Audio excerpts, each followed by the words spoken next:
বৃষ্টি ক্লান্ত হয়ে এলে জেঠিমা ঘাটে যেতেন।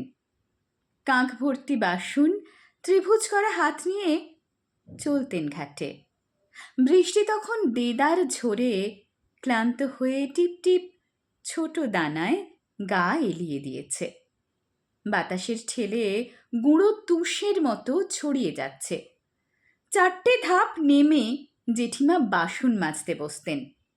নারকেলের মালায় খড়ের নুটি, ক্ষীরমাটি মোলায়েম করে মাখাতেন থালা, বাটি, গেলাসে। তড়িঘড়ি ধাপ বেয়ে নেমে আসতেন জ্যাঠাবাবু।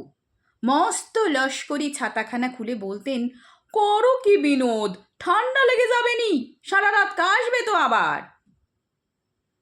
হাওয়ায় আলগোছে এসে পড়া চূর্ণ কুন্তল কবজির বিভঙ্গে সরাতে সরাতে জেঠিমা কইতেন, আহা বাঁচি না, এত যত্ন দিও নে গো, বড় বাজে অভ্যেস। জ্যাঠাবাবু দীর্ঘশ্বাস ফেলতেন। তিনি হাসপাতালের কম্পাউন্ডার, জীবনের দমকা ভালোই বোঝেন। জেঠিমা কালো কড়াইটা, বগি থালাটা জলে উঞ্ছাতেন। ছলাৎ ছলাৎ করত জল। জ্যাঠাবাবু আবার কইতেন, বিনোদ, কতদিন তোমার হাতের পান খাই না বড় বউ। তারপর থেমে গলা নামিয়ে ফিসফিস করে কইতেন, এক চুটকি তামুক জর্দা দিও কেনে।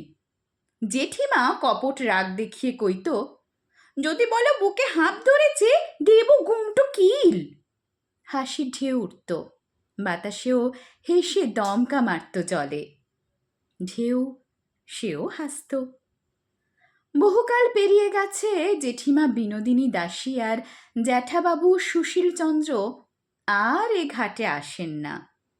কিন্তু সে গোড়ালি ঘষার দাগ, ঘাট সরার চিহ্ন, খড়ের নুটি আজও আছে। অন্য ঘাটে হয়তো এমনি করে ভালোবাসার গল্প জোড়েন তারা। মধ্যবিত্ত গ্রাম বাংলার সহজ সম্পর্কগুলোই হারিয়ে গেল।